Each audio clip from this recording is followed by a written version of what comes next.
मंडळी, तुम्ही इथे बघू शकता एकदम अशा खुसखुशीत आणि खस्ता भरपूर लेयर्सवाली करंजी इथं तुम्ही पाहू शकता. आणि या व्हिडिओमध्ये अर्धा किलोचे सारण कसे प्रमाणबद्ध करायचे ते मी इथं दाखवलेले आहे. ही करंजी आहे ती एकदम खुसखुशीत होते. तुम्ही इथं बघू शकता, मी तोडून दाखवते त्याचा आवाज कसा येतोय तो. आणि याला आतूनही तुम्ही पाहू शकता की त्याला एकदम असे पापुद्र्यासारख्या लेयर्स पडलेले आहेत. तुम्हाला वरतून जरी त्याच्या लेयर्स नसतील दिसेल तरी आतून त्याला एकदम बारीक असे पापुद्रे तयार झालेले आहेत. चला तर मग रेसिपीला सुरुवात करूया. नमस्कार मंडळी, स्वागत आहे आपलं संगीता सोमी किचनमध्ये. आजची रेसिपी आहे ती आपली दिवाळी स्पेशल आहे आणि आपल्या सर्वांना दिवाळीच्या खूप खूप शुभेच्छा. आज आपण बघणार आहोत करंजीची रेसिपी आणि तीही त्याला आतल्या साईडलाही भरपूर प्रमाणात लेयर्स असतात. तर अशा पद्धतीची करंजी बघणार आहोत. एकदम अशी खुसखुशीत आणि भरपूर लेयर्सवाली तयार होते आणि खायलाही एकदम खुसखुशीत लागते. याचबरोबर आपण अर्धा किलो प्रमाणात सारण कसं करायचं तेही बघणार आहोत. तर मग वेळ जास्त न घालवता आपण रेसिपीला सुरुवात करूया. इथे आपण हे साहित्य घेतलेले आहे ते मी ग्राममध्ये वरती मेन्शन केलेले आहे, ते तुम्ही पाहू शकता. इथे मी वाटीने सांगते तुम्हाला. तर मी तर पावशर मैदा घेतलेला आहे, 1 वाटी खोबरं घेतलेलं आहे, अर्धी वाटी आपण आपलं रवा घेतलेला आहे बारीकवाला, आणि अर्धी वाटी पिठी साखर घेतलेली आहे, आणि 5-6 चमचे तूप घेतलेले, ड्रायफ्रुट्स घेतलेले आहेत आवडीनुसार, आणि काजू आणि बदाम आहेत ते फक्त मी बारीक करून घेतलेले आहेत. आणि इथं जो मैदा घेतलेला आहे तो आपण साठ्यासाठी मैदा घेतलेला आहे, तो लागेल तसा आपण त्यामध्ये यूज करणार आहे. आता या पिठामध्ये, पावशर पिठामध्ये चवीनुसार मीठ ॲड करायचं आहे आणि एका बाजूला तेल गरम करून घ्यायचं आहे. मी इथं तेलाचं मोहन घालणार आहे, तुम्ही तुपाचं मोहन घातलं तरीही चालू शकतं, पण बाकीच्या साहित्यांमध्ये मी तुपाचा वापर करणार आहे त्यामुळे मी इथं पिठामध्ये तेलाचं मोहन घालत आहे. तर एक पळी मोहन यावरती घालून घ्यायचं आहे, चांगलं कडकडीत करायचा, आणि त्यानंतर आपण पिठावरती हे घालून घ्यायचं आहे. सुरुवातीला चमच्यानी हलवून घ्यायचं आहे 1-2-3 मिनटं. थोडंसं थंड झालं, हाताला सोसलं की मग त्यानंतर हे सगळं तेल जे आहे ते व्यवस्थित पिठाला मिक्स होईल असं आपण यामध्ये मिक्स करून घ्यायचं आहे. दोन्ही हाताने चांगलं चोळून मिक्स करून घेतल्यानंतर आता इथं आपण थोडं थोडं पाणी घालून मिक्स करून हे पीठ मळून घेणार आहे. इथं मी 1/3 कपचा कप घेतलेला आहे. आपल्याला पाणी त्याच्यापेक्षा थोडंसं किंचित आणखीन जास्त लागतं, 2 चम्मच, नाहीतर 1/3 कप पाणी या पिठाला आपल्याला पावशर पीठ भिजवण्यासाठी लागलेलं आहे. तर आता आपण हे पीठ आहे त्याचं झाकून ठेवूया एक 15-20 मिनटासाठी, आणि तोपर्यंत आपण सारण तयार करून घेऊया. आता सारणासाठी मी एक कढई ठेवलेली आहे आणि जे आपण ड्रायफ्रूट्स बारीक करून घेतलेले आहेत, तर फक्त मनुके सोडून बाकीचे मी थोडे बारीक केलेले आहेत. काजू आणि बदाम खूप मोठे मोठे राहतात तर त्यासाठी मी ते बारीक करून घेतलेले आहेत. आणि आपण 1-2-3 मिनटं आपण हे परतून घ्यायचे आहेत एकदम स्लो गॅसवरती.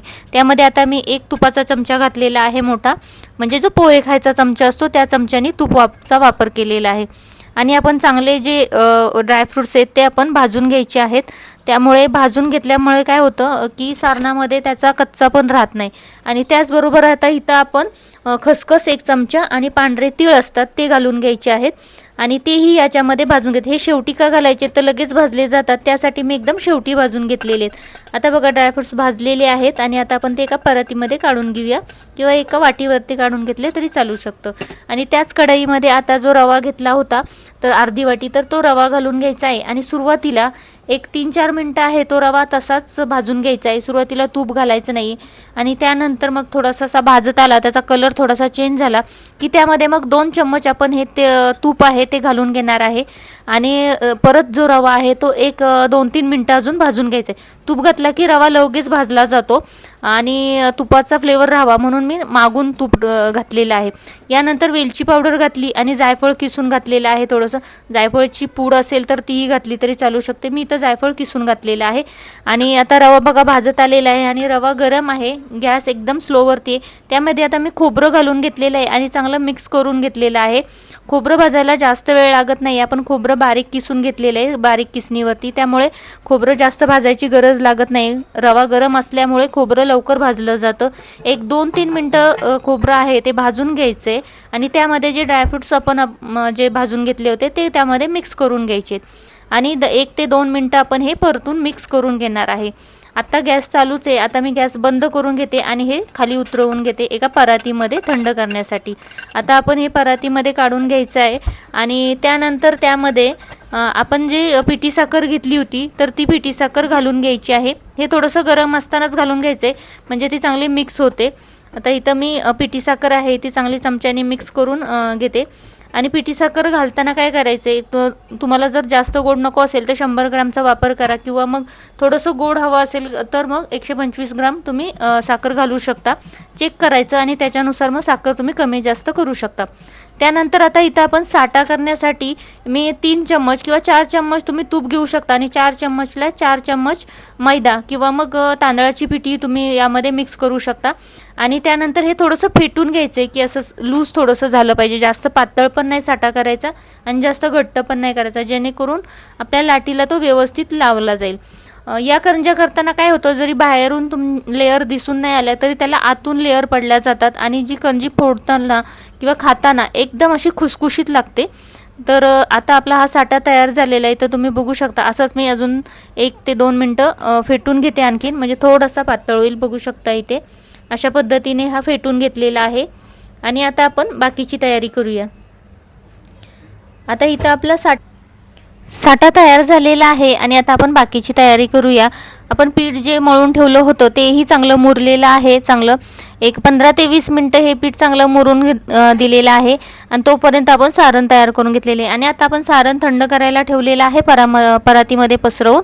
आणि आता हे पीठ आहे ते तुम्ही ताटामध्ये घेऊन किंवा पोळपाटावरती तसंही मळून घेऊ शकता किंवा मग असंच घुसळून मळून घेतलं तरीही चालू शकतं. थोडंसं ते चांगलं मिक्स करून घ्यायचं आहे आणि त्यानंतर आता आपण त्याची लाट्या करायला घ्यायचं आहे. आता त्याच्या आधी मी इथं जे सारण थंड झालं होतं तर ते आता आपण भरून घेऊया एका हवाबंद डब्यामध्ये.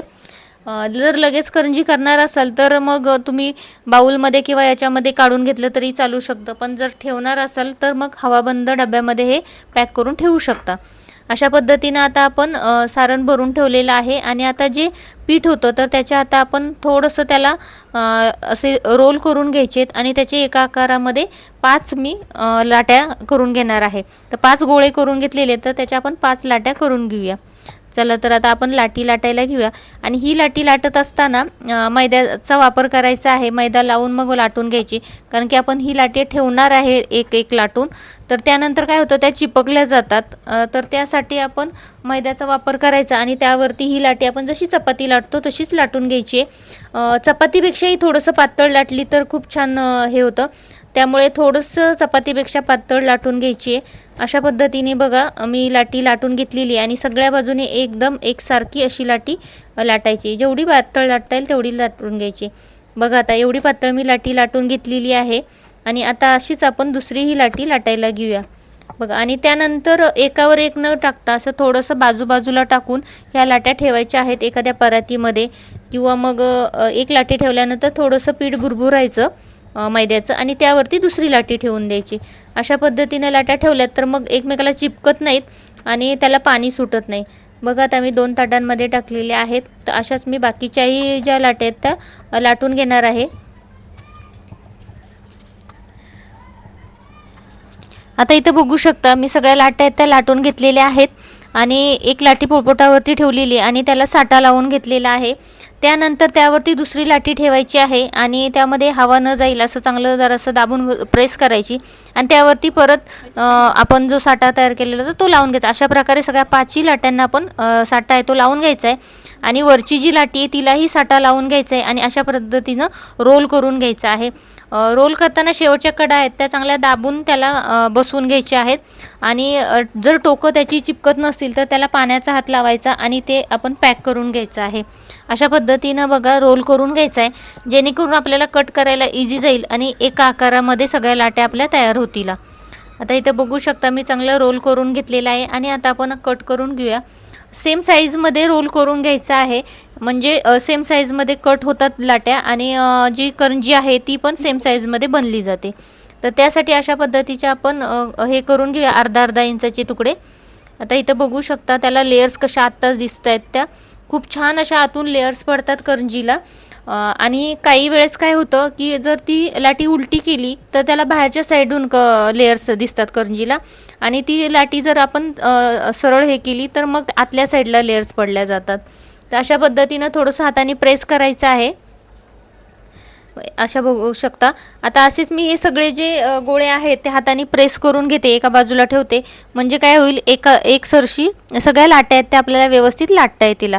बघू शकता आता तुम्ही, इथं मी सगळ्या गोळे आहेत ते प्रेस करून घेतलेले आहेत आणि हलक्या हलक्या हाताने पिटी लावत आपण हे लाटी आहे ती पुरीसारखी, म्हणजे पुरीच्या आकारा एवढी लाटून घ्यायची. जेवढी बारीक लाटता येईल तेवढी आपण पातळ याची लाटून घ्यायची. जेवढी पातळ लाटल्यामुळं काय होतं की एकदम खुसखुशीत अशी करंजी होते आणि तुम्ही कितीही दिवस ठेवा तरी ती वातड बनली जात नाही. ज्यावेळेस ही पिठी म्हणजे लाटी असते ती जाड राहते, तर त्यावेळेस 2 दिवस 3 दिवस राहिल्यानंतर मग ती करंजी एकतर तर सॉफ्ट तरी पडते किंवा मग वातड बनली जाते. त्यासाठी लाटी लाटताना एकदम पातळ लाटायची आहे आणि तळताना पण व्यवस्थित तळायचे. त्यामुळे काय होतं, करंजी आपल्या अजिबात कितीही दिवस तुम्ही ठेवा, अजिबात करंजी ती सॉफ्ट पडणार नाही. तर अशा पद्धतीने मी या लाट्या आहेत त्या लाटून घेते, कारण की सगळ्या लाट्या एकदम लाटून घेतल्यात ना की भरायला इझी जातं आणि एक सरशी आपल्याला तळता येतात. तर त्यासाठी सगळ्या लाट्या एकदम लाटून घेणार आहे आणि त्यानंतर आपण भरायला घेऊया की कशा पद्धतीने ह्या लाट्या भरल्या जातात त्या. बघा आता मी, आणि ह्या लाट्या आहेत त्या तुम्ही एकावर एक न टाकता थोड्याशा अशा साईडला टाकायच्या, जेवढं होईल तेवढं, जेणेकरून काय होतं की त्याच्या लेयर्स आहेत त्या मग खुलल्या जात नाहीत, त्याला पाणी सुटतं, थोडंसं चिपकल्या जातात एकमेकाला. तर त्यासाठी थोडंशा अंतरावरती हे करायचं. तर अशा पद्धतीनं कडाला पाणी लावायचं, मध्ये सारण भरायचं आणि मग बंद करून घ्यायचं. आता तुम्ही हे प्रेस केल्यानंतर म्हणजे तुमच्याकडे जर असं कटर असेल तर कटरनंही कट करू शकता किंवा मग तुम्ही सुरीनेही कट करून घेऊ शकता. तर अशा पद्धतीने मी पॅक करून घेतलेलं आहे आणि साईडनं पाण्याचा हात हा लावायचाच आहे, कारण की काय होतं की पीठ हे आपण मैद्यावरती लाटलेलं असतं, तर काही वेळेस करंजी खुलली तर मग अख्खं तेलही खराब होतं आणि मग परत गाळून वगैरे घ्यावं लागतं. तर ते होण्यापेक्षा आपण पाण्याचा हात कंपल्सरी लावून घ्यायचा आहे, जेणेकरून आपली करंजी आहे ती तेलात अजिबात म्हणजे फुटली जाणार नाही. तर अशा पद्धतीने मी करंजी करून घेतलेली आहे. याला तुम्ही हातानेही फोल्ड करू शकता म्हणजे जमत असेल तर, किंवा मग थोडंसं आपण प्रेस केल्यानंतर काट्याच्या चमच्यानेही त्याला डिझाईन देऊ शकतो. तर अशा पद्धतीने मी फक्त कट करून घेत आहे आणि असे सगळे करंज्या आहेत त्या भरून घेते. एकदम अशा भरून घेतल्यात की काय होतं, पटपट जर भरून घेतल्यात तर मग तळायला पण इझी जातं आणि ह्या सुकत नाहीत मग करंजी. आणि जर जास्त करंजी प्रमाणात तुम्ही करणार असाल तर यावरती कॉटनचं कापड टाकून ठेवायचं आहे, जेणेकरून करंजी ती सुकली जाणार नाही आणि तेलात फुटली जाणार नाही. आता मी इथं कमी प्रमाणात तुम्हाला इथं दाखवते, त्यामुळे मी यावरती कॉटनचं कापड ठेवलेलं नाही आहे आणि करंजी अजूनही सॉफ्ट आहे. तर त्यासाठी आता चला, आपल्या करंज्या तयार करून झालेल्या आहेत. आता एक कढई ठेवलेली आहे आणि त्यामध्ये तेल घालून घेतले. तेल थोडं जास्त घालायचं आहे, जेणेकरून करंजी व्यवस्थित तळली जाईल. आणि करंजी घातल्यानंतर लगेच करंजीला झारं लावून घ्यायचं नाही आहे, थोडं एक साईडनं भाजून द्यायची आणि त्यानंतर पलटी करून घ्यायची आहे. मीडियम गॅसवरती ह्या करंजी आहे ते सुरुवातीला थोडंसं गॅस फास्ट ठेवायचा, नंतर थोडा कमी करून अशा पद्धतीनं करंजी येते शेकून घ्यायची आहे, म्हणजे तळून घ्यायची आहे. तर करंजी तळताना अशा एकदम व्हाईटमध्ये काढायच्या आहेत, पांढऱ्या काढायच्या नाहीत. चांगल्या अशा खरपूस सोनेरी रंगापर्यंत भाजून द्यायच्यात, म्हणजे करंजी टिकायलाही खूप चांगली टिकते आणि अजिबात सॉफ्ट पडत नाही. तर बघू शकता एकदम सोनेरी रंग झालेला आहे. आणि आता आपण ही जी करंजी आहे ती झाऱ्यावरती काढून घ्यायची आहे, म्हणजे काय होईल, एक्स्ट्राचं तेल असेल तर ते निथळलं जाईल. अशा पद्धतीनं दुसऱ्याही करंजी मी घातलेल्या आहेत. कढई मोठी असेल तर तुम्ही जास्तही करंज्या यामध्ये तळू शकता, पण या कढईमध्ये 4 करंजी व्यवस्थित तळल्या जातात, त्यामुळे मी 4 करंज्या तळून घेते. इथं बघू शकतात तुम्हाला लेयर्स थोड्याशा दिसत आहेत. त्यानंतर सगळ्या करंज्या तळून झाल्यानंतर मी या म्हणजे चाळणीवरती ठेवलेल्या आहेत, जेणेकरून एक्स्ट्राचं तेल निघलं जाईल. बघू शकता आता थोड्याशा करंज्या थंड झालेल्या आहेत. आता बघू शकते मी तुम्हाला फोडून दाखवते. एक करंजी एकदम अप्रतिम अशी करंजी झालेली आहे आणि आतून भरपूर अशा लेयर्स पडलेल्या आहेत या करंजीला. तुम्ही अशा पद्धतीचे करंजी करून बघा, तुम्हालाही खूप आवडेल आणि खायलाही खूप टेस्टी बनतात अशा पद्धतीच्या करंजी. जास्त करंज्या करायच्या असतील तर याच्या दुप्पट साहित्य सगळ्याचा वापर करायचा आणि त्या करंज्या तुम्ही 1 किलोच्या बनवू शकता. एकदम अप्रतिम अशी करंजी तयार होते आणि खायलाही एकदम खुसखुशीत लागते. चला तर मग रेसिपी आवडली असल्यास चॅनलला लाईक, शेअर आणि सबस्क्राईब करायला विसरू नका. आणि या दिवाळीमध्ये अशा पद्धतीच्या करंजी नक्की बनवून बघा. आपला पहिलाही एक व्हिडिओ यूट्यूबवरती अपलोड केलेला आहे, तो सिंपल साध्या पद्धतीने करंजी मी दाखवलेली आहे, तर तोही व्हिडिओ तुम्ही पाहू शकता. त्याचं सारण आहे ते थोडंसं वेगळ्या पद्धतीने बनवून दाखवलेलं आहे आणि याचं सारण आहे ते थोडं वेगळ्या पद्धतीने बनवलेलं आहे. बघू शकता याला वरतूनही लेअर दिसत आहेत आणि आतल्या साईडनेही भरपूर अशा लेयर्स पापुद्रे तयार झालेले आहेत. तर आता आपल्या करंज्या तयार झालेल्या आहेत. तुम्हाला ही रेसिपी कशी वाटली ते नक्की सांगा. इथं बघू शकता आता करंजी तयार झालेली आहे. तुम्हाला ही रेसिपी आवडली असल्यास नक्की चॅनलला लाईक, शेअर आणि सबस्क्राईब करायला विसरू नका. बेल आयकन प्रेस करा म्हणजे तुम्हाला अशाच नवनवीन रेसिपी पाहायला भेटतील. हा व्हिडिओ बघितल्याबद्दल खूप खूप धन्यवाद आणि आपला जुनाही व्हिडिओ यूट्यूबवरती आहे तोही तुम्ही पाहू शकता. Thank you so much.